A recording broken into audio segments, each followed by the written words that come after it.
Good morning. I'm Jim Csek. You're watching Kelowna Now. I'm here with Ian Burns, our managing editor, calling in on the phone. He's that little guy there in the bottom left corner of your screen. And it looks like traffic's flowing very nicely here in the Okanagan. There we got the live image of Highway 97, or Harvey as they call it, flowing both east and west very well. Taylor Swift, Ian, coming to Vancouver. Parking. $150. Yep, and Uber fares apparently quadrupled. A lot, and that's before you even look at like hotels and what the touts have been selling the tickets for, thousands and thousands of dollars. It's a real moneymaker. And just to get yourself a bracelet, right? Yeah, I mean, I think we should all just express gratitude to be alive at this time with to be contemporaries of such a magnificently talented musical artist. So to spend $10,000 and maybe you get lucky and Justin Trudeau's in the crowd and he's there mingling with all the young ladies collecting bracelets. Well, I think he's already had his share, hasn't he? Unless he wants to come to more concerts, that would make him a mega fan. But $150, this is where that Airbnb, like to be serious for a moment, the Airbnb policy has really hurt a lot of people. Because they would add to the amount of places to stay, but hotels have, like a basic hotel, it was like, $150 a night or $200 is now in the 2,000 plus range. Yeah, well, this has been planned for a while, hasn't it, this tour? And I seem to remember Kevin Folkin discussed this concert with you, didn't he? When he was still, when he was still running to be premier. Yeah, and he said that was an example of how bad it could be. So, I mean, it is unfortunate, isn't it? And it's like the people that are doing it, and I know a few kind of friend of a friend kind of thing who are going to these Taylor Swift concerts. They're hardly like rich people. They're not like, they don't have money to throw around. They're just desperate to see this woman. So they're like spending several $1,000s to go, and they're like financially crippling themselves in some cases. I think there's sad, a lot of FOMO, and a lot of people are trying to do, mostly for their daughters, are trying to do good for their daughters and get them to this concert. And a lot of young people are basically mortgaging their future so that they can attend this and so that they can say they were there. They were there. One of the few that were there, and one of the the few thousands that were there, a few tens of thousands. And the best thing that they could have done for their daughter is introduce her to good music when she was young, and then she wouldn't want to go to this in the first place. The Beatles, Elton John. Yeah, it's not a bad start. Yeah, Elton John. Yeah, why not? Well, I mean, it's two of my favorites: Beatles, Elton John. Yeah, I could go on and on. AC/DC is going to make another tour. I'd rather spend my money on AC/DC, but that's me, right? So yeah, I'm not a big concert guy. I think even when I was younger, I would have bought the record as opposed to the concert. Then you can there are a few acts. I think there are a few acts that like demand to be seen live. Oh. I mean, especially like a lot of these old fogies who go around. They're hardly at their peak, are they? I don't know. Talking about Mick Jagger and the crew. Well, it's not just Mick Jagger. It's like Bob Dylan sort of curled up in a chair trying to play the guitar and stuff like that. That is a mystery to me, really. Why you would bother? But I think if people just want to go so that they can say that they've been in the presence of greatness. But $150 for parking, does anybody have any shame, like to charge that much, to basically, take advantage of people that much? Like, you know what I mean? Because if your parking was typically $25, all of a sudden $150, just because you can. Yeah, well, supply and demand, I suppose, isn't it? It's the same reason why a completely garbage apartment in that area of Vancouver will set you back, over $1 million or whatever. It's just supply and demand, isn't it? If somebody's willing to pay for it, then somebody will sell it to you for that much. Yeah. Kent Mulgad and Nick went down there to look at that because they were going to turn this building. At first, it was a heritage building. They wanted to save it, and that didn't work out. And then they were going to turn it into a big bar, and that didn't get that license. So then they were going to keep the facade of the building as, and then build something behind it. But that didn't work out. So now they're just tearing it down. We're going to play a little clip here. We'll play about to the 112 mark of this clip. Well, we're going to try anyway. But it's the old keg downtown, and I think prior to that it was the oh, you keep trying to see if you can get it. It was the Daily Courier, I think, in the beginning. Do you remember that building downtown? Yeah. Well, it does have quite a nice facade, doesn't it? It is a We're gonna shame. play that clip now. We seem to have gotten it. Rommel working the From the board Central back there. You can Okanagan take me off the Heritage screen. Society in front of this wall facade that we've been looking at for about Can you go full 4 screen years, on that one? and now we understand they are dismantling this brick wall, this piece of heritage, brick by brick. Yes, that's our understanding too, much to our dismay. So this building is on the Heritage Registry. It's not designated, but it's on the Heritage Registry, which means that it has some sort of significance for the city. Clearly looking at it is obviously a heritage building. We were, as the Heritage Society, we wanted the whole building preserved. Of course, that's ideal. But if we look at it in terms of levels of conservation, having a facade is better than not having anything at all. We are heartbroken that it is coming down. We were not consulted at all, and I guess that's something that, as a heritage society with deep roots in Kelowna, that we really want to work collaboratively. Thank you, collaboratively with developers and with the city, and try to preserve these buildings as best we can. It's really been. There you go. So you can watch the full video, the full interview on KelownaNow.com. And again, that's the work of Kent Mulgat and Nick out there doing that. Alberta to end the use of photo radar. Big cash cow for Alberta. They're going to put an end to it, though, on their highways. It's historic. Like the drivers turned up the heat on that. It got a lot of people. I know a lot of friends out there in Alberta that got their photo sent to them with a ticket. Yeah, and they also have the cars that roam around, don't they? But it's weird that like parts of Alberta on the highway, it's like it's hard not to speed, I find, isn't it? I mean, that's quite an irresponsible thing to say, maybe. But when it's just like a straight line and some wheat, especially when you're flowing with traffic, right? Like lots of times, it seems dangerous not to flow with traffic, and the whole thing is flowing. But a lot of Albertans, I know some friends out there, they know where all the photo radars are, and so they're slow down here, speed up there, slow down here.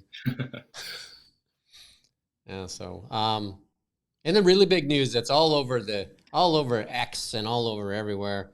Fox reported on it that at the table, Donald Trump made a joke to Justin Trudeau. Justin Trudeau started with saying that the 25% tariffs would kill the Canadian economy, and his response was, well, if you can't survive without a free trade deal, then maybe you should become part of the United States and become the 51st state, and you could become a governor instead. Quite a cheeky thing to say, isn't it? Yeah. I'm sure he was a bit cheeky because of all the stuff that Mr. Trudeau has said about him over the past years, when he thought that he would never, ever see the White House again. So I'm sure he was looking for a moment to kind of like stick a barb in. Yeah, and he also knows that he's got him by the, I get the expression. Yeah.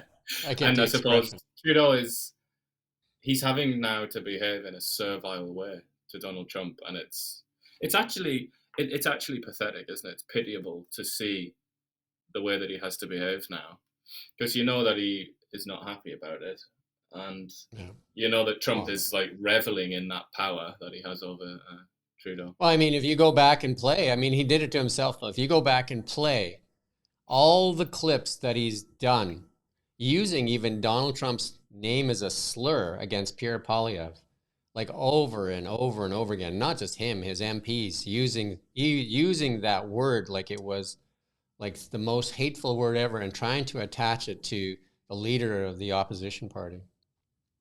Yeah, I think he's been very, very unwise and irresponsible, and he isn't the only one, not even the only one in Canada, but certainly not the only one in the world to have made this mistake. But I just feel, I feel like even we had conversations years ago where we said this is unwise, this isn't Yeah. smart, Well, and we we're just like randomers, you know. How is it that we knew not to do that, but yeah. our dear leader wasn't smart enough to figure that out? Well, you and I, or no, I interviewed Ravi Parmar, and he was using it even against John Rustad, and Yeah. and we challenged him on that, and they seemed very willing to throw that word around like again, it was a slur. It was a word no different than anti-vax. To use the word Trump or anti-vax when you labeled somebody was meant to uh, degrade them or make them seem like less than worthy or even of consideration. Yeah, and I suppose that they assumed that that would pay off in some way in the short term. That would, you know, make more people like them or something like that. I guess that was their assessment if they thought about it at all. But look at where we are now. You know, it If, looks in retrospect anyway like a very, very stupid thing if to I have done. was Pierre Poilievre and I was a bit vindictive, I would just put together a clip, like a clip reel of all the bad things that they've said about Donald Trump over time and just play it over and over again. And it puts Canada in a poor position because of this miscalculation of them believing that he would never see the White House again. And again, we must remember the United States is the most powerful nation in the world, most powerful economy, most powerful military. It is the dog, and we are the tail. Yeah, it's gonna be a hard few years, isn't it? I think. Well, unless we change government, and then it might get a little easier if you have somebody that can sit at a negotiating table. Because Donald Trump, the art of the deal, one of his things is about negotiation. You need somebody that can negotiate. That you see, because he knows what he needs. He needs Canada too. He definitely needs Canada. He needs our resources. He needs access. That's why Keystone Pipeline's back on the table and all those things. He needs us, but you just have to have somebody that's smart enough to negotiate with him. That's not superficial.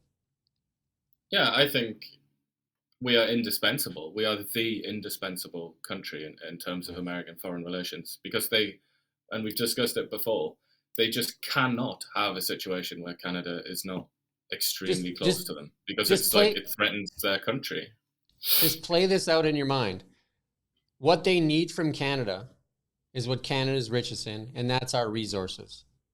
They don't need our tech sector. They don't need all that stuff. They need our natural resources. They need our lumber. They need our oil and gas. They need our LNG. They need our gold and silver and all those things, all the minerals, lithium, all that stuff. That's what they need from us. And if you look at our environment minister, what's he trying to do? Shut it all down. Shut it all down, making us useless to the Americans.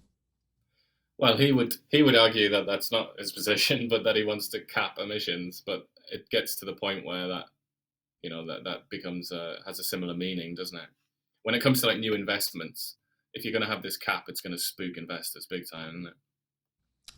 I would say so. But what we are good at, the Liberal government is good at, is disingenuine, cheap populist tactics like this GST holiday on junk food. And they keep pushing out that it's only about groceries and stuff like that. You can change, yeah, it's about groceries and stuff like that. But you know, like it's just complicated. It's gonna cost a lot of people, like businesses, because there's no, not that image. There you go. So no GST on Pokemon cards, but hockey cards will still have GST. Like it just no rhyme or reason. And there's Christia and Justin shopping, and with their complicated tax holiday, which only lasts 2 months, so everybody has to rekey theable tills and figure out what is GSTable and what's not GSTable. And in HST, they say, oh, in Ontario, you get you get 15% off diapers. That's not true because there is no HST portion on the diapers. So, you know, it's a bunch of smoke and mirrors. And at the end of it, people will get pennies.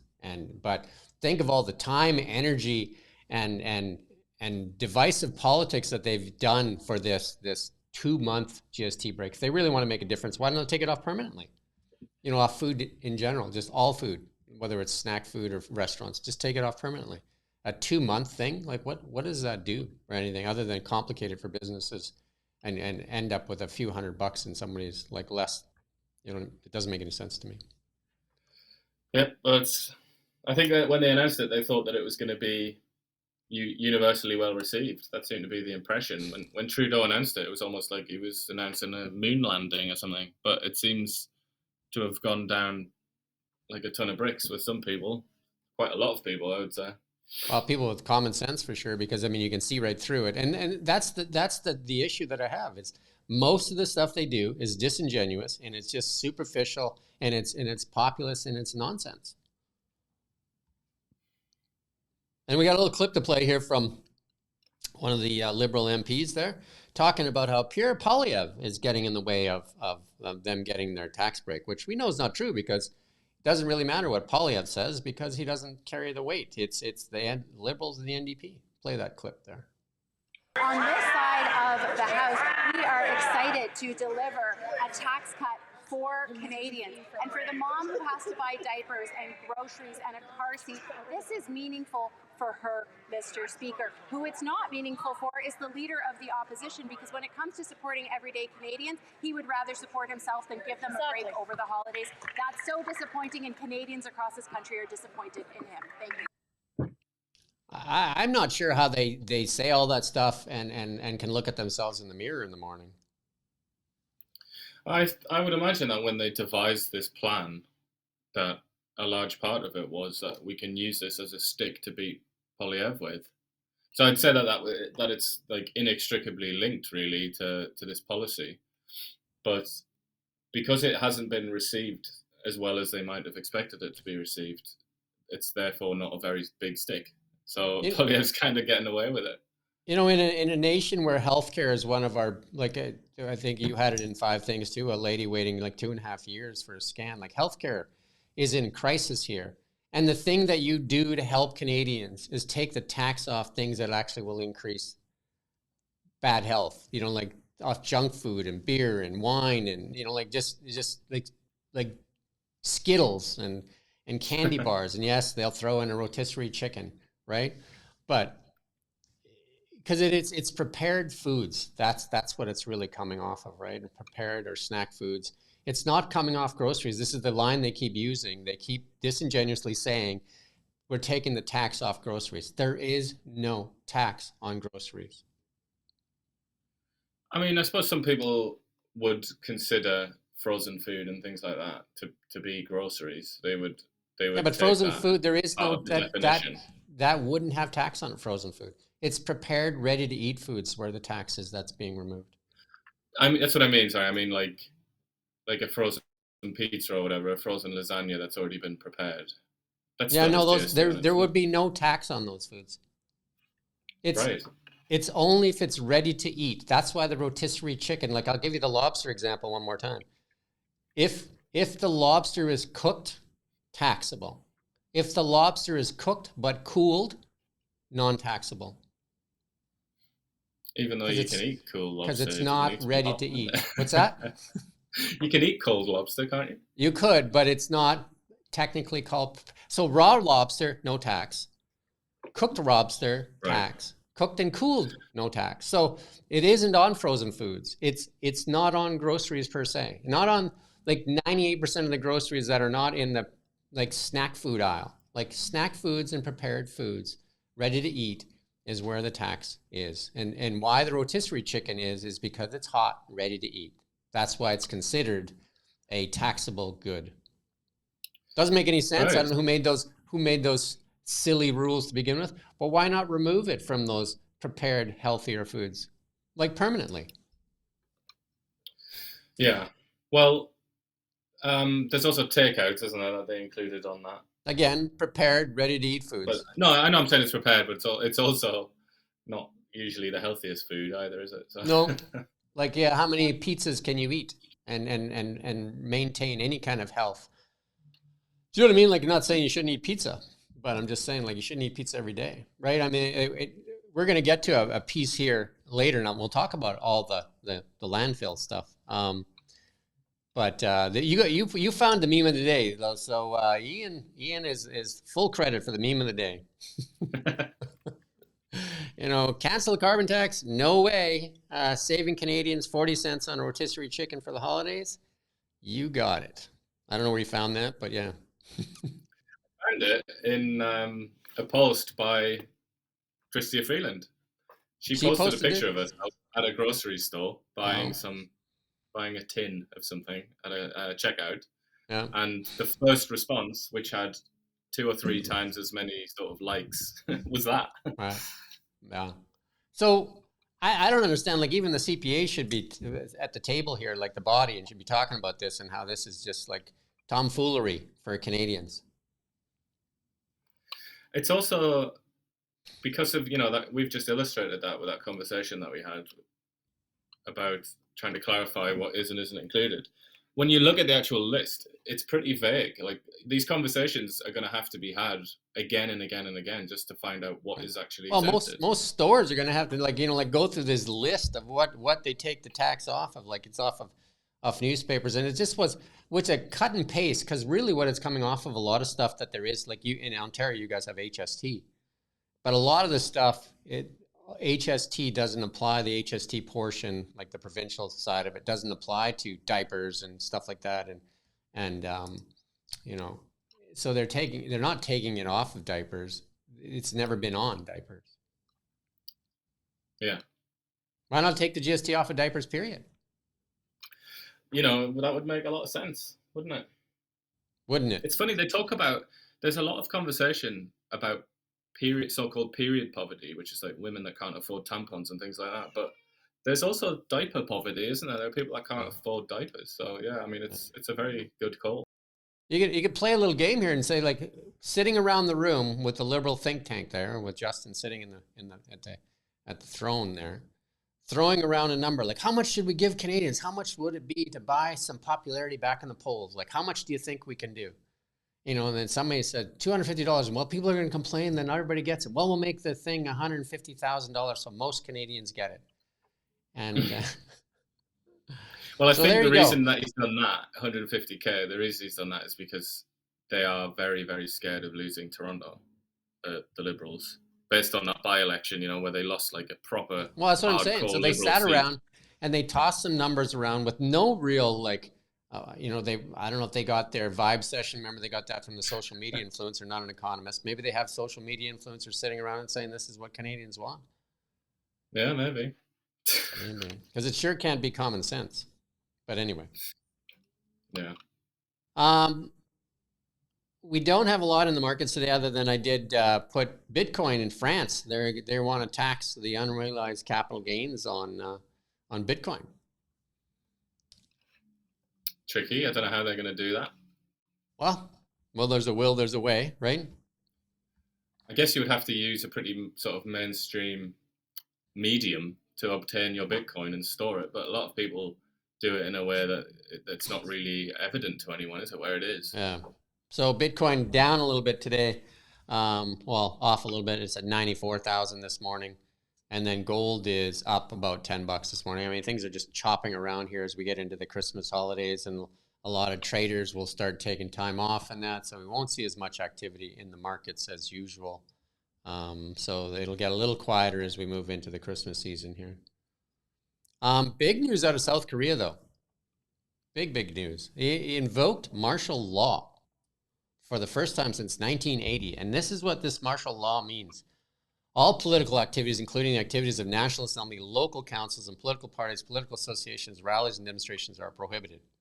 All acts that deny or attempt to overthrow the liberal democratic system are prohibited. Fake news, public opinion manipulation, and false propaganda are prohibited. I don't know who's deciding on that. All media and publications are subject to control of martial law. So there you go. So everything is state-run. Media, strikes, work stoppages prohibited. Medical person, including training doctors who are on strike or have left the medical field, must return to their jobs within 48 hours and work faithfully. Those violating will be punished. Innocent ordinary citizens, including anti-state forces and other subversive forces, will be subject to measures to minimize inconvenience in their daily life.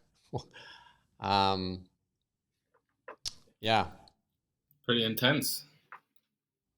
And then lawmakers in South Korea, you found this, have voted to block the martial law decree announced by, and it's 190 lawmakers in the 300-seat assembly voted to overturn the measure.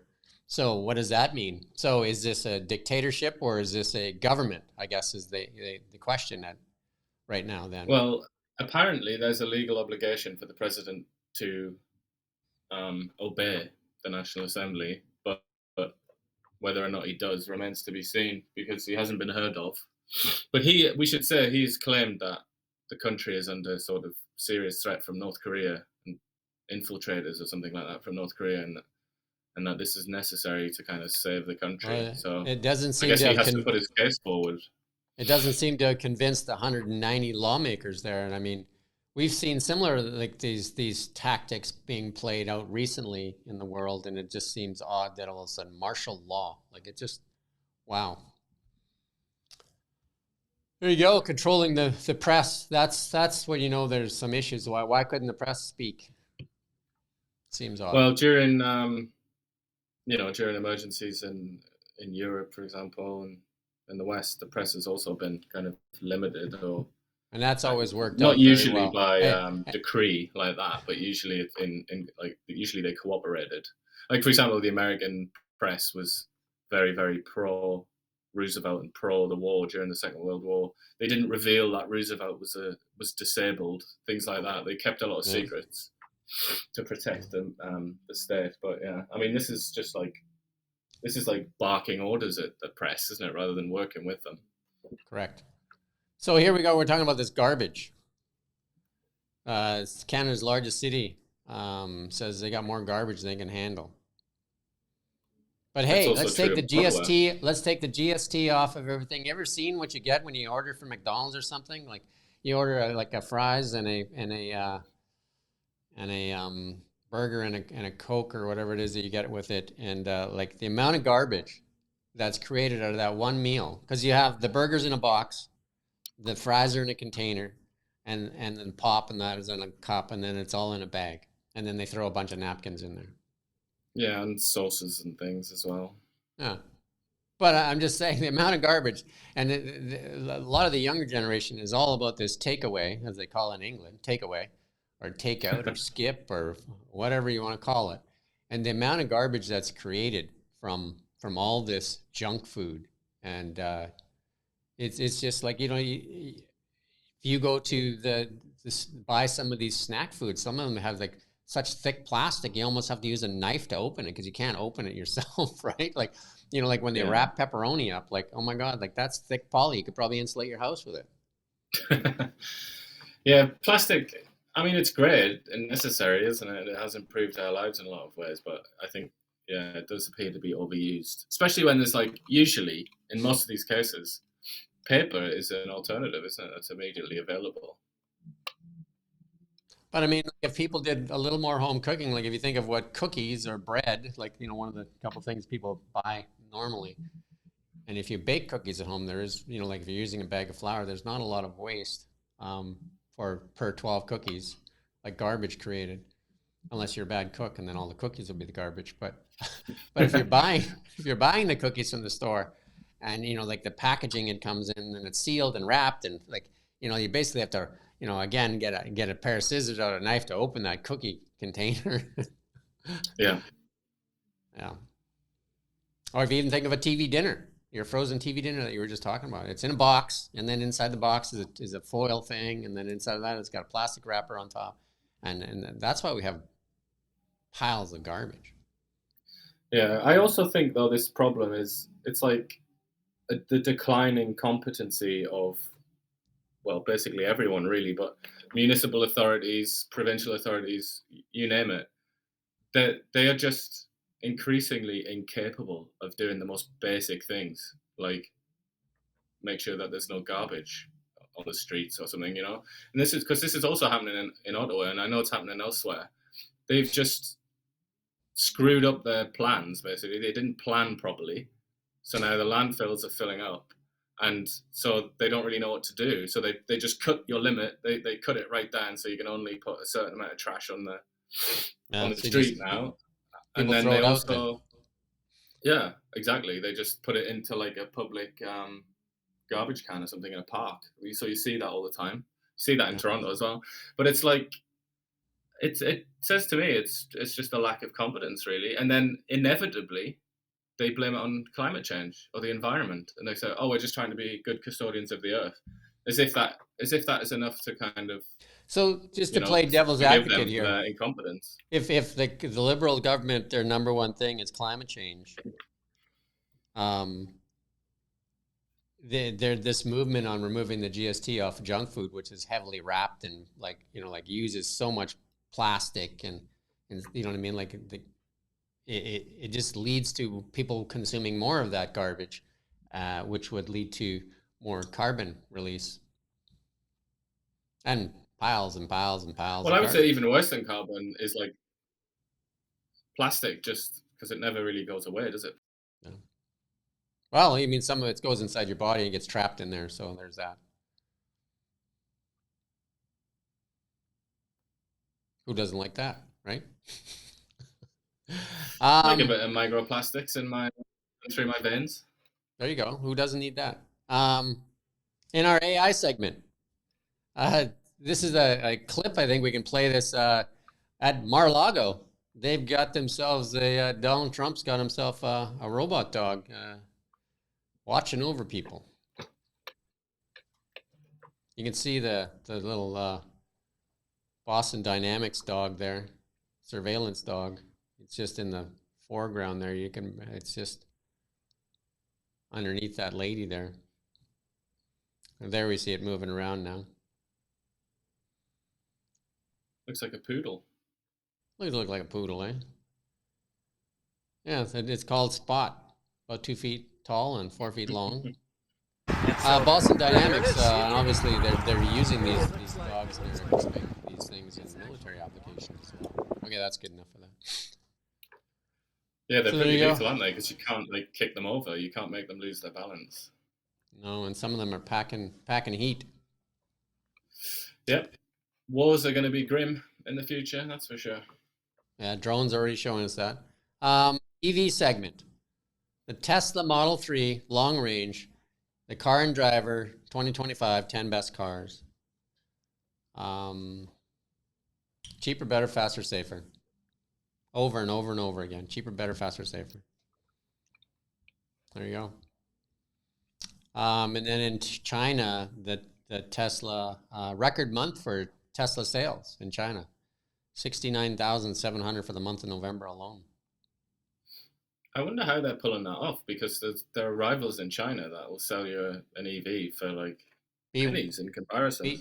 BYD sales in China, another record for them as well. I think they had 590,000 sales.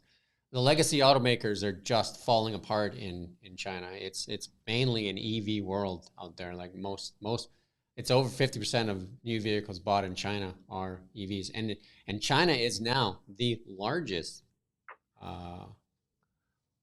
auto market in the world. Yeah, bigger than the United States. Yeah, that tends to be the case when you got over 1 billion people. I imagine India is quite a big one as well. Yeah, and then China also has like the most cell phones. Like they are like, that's a couple things they have is cars and cell phones. They love them. Well, in China, if you don't have a phone, you can't do anything really, can you? Like they use that to pay for things, and you know, like your identity stored on there and everything. Like it's very important. So you picked this one out here, Jaguar. They had that flop of a commercial that came out, and now they introduced their vehicle, and people are saying it looks like a bad Batmobile or something like that. So they released the picture of this car in London blue and Miami pink, and it's looks like candy floss. Yeah, and you know, people are saying it's either the greatest marketing blunder in the history of cars or genius rebranding. Stock itself says it's not genius yet, anyway. So they have some time to prove differently. Probably not a lot of time though, because a couple automakers we talked about yesterday, Stellantis firing their CEO, and then Nissan fired their CFO and almost the whole executive team and laid off about 10,000 staff. Nissan on its last legs as well. They say they have about 10 months to find a corrective footing. It does not look good for Nissan at all, and does not look good for Stellantis for that matter. Yeah, or I mean, unless I'm completely wrong here, it doesn't really look good for Jaguar if this is their best effort Doesn't Yeah, really look that good, does it? and again, Jaguar, back to your English roots. I mean, it is one of the more storied brands in England. Not that famous here in Canada or the United States, Jaguar, but like it is a storied brand in England. Yeah, well, the English had a marvelous car industry in the early days, like arguably the best in the world for James quite a Bond drove those Aston long period. Martins, Yeah, Jaguars. Aston Martins and Morris and all these other ones. But I Isn't Land mean, Rover not an English brand as well?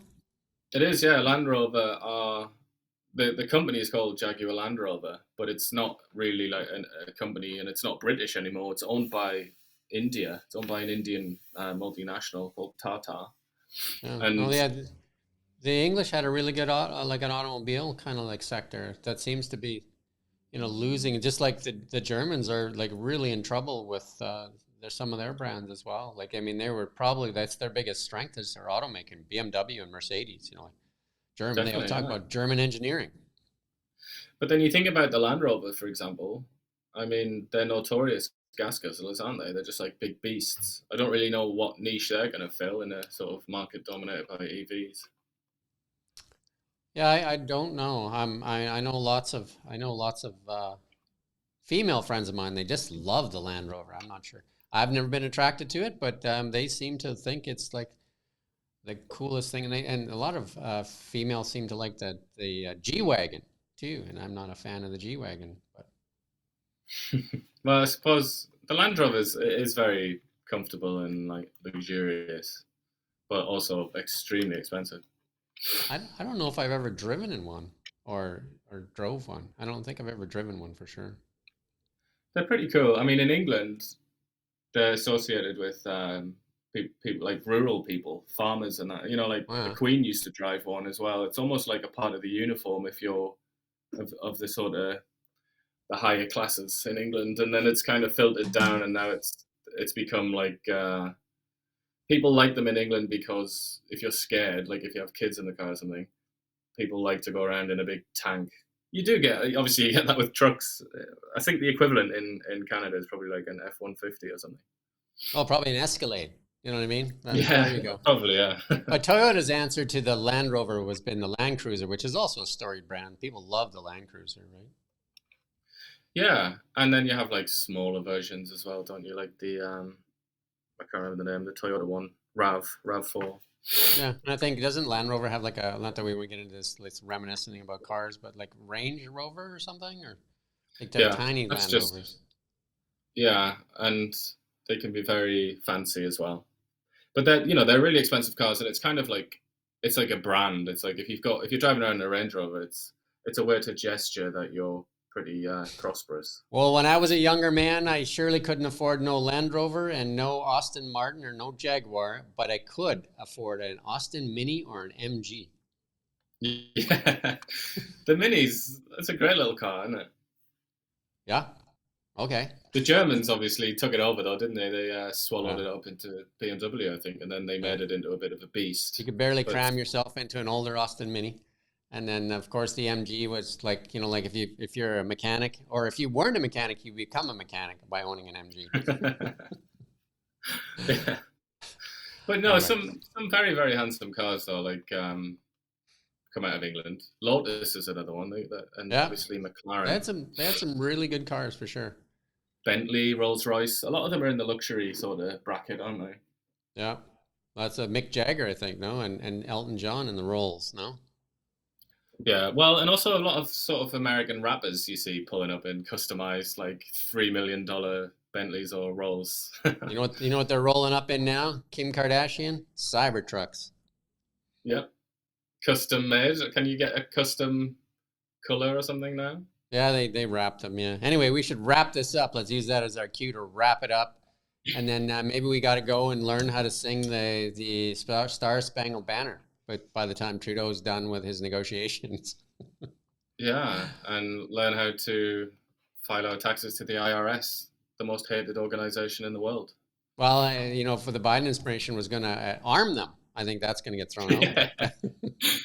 Well, yeah, they were going to recruit like 100,000 or something. Yeah, it was That's a crazy 80 number. some thousand, and they were going to actually give them guns. I'm just like, what? Why do they need guns? Absolutely crazy. But, you know, priorities. Yeah, that's like, old man, where is the money? Anyway, we're getting crazy now. Okay. We thank you for watching Kelowna Now. We don't just report the news, we live here too. We're your neighbors, bringing you stories that matter to all of us. No government funding, no outside influence. Kelowna Now, local, independent. News you can trust.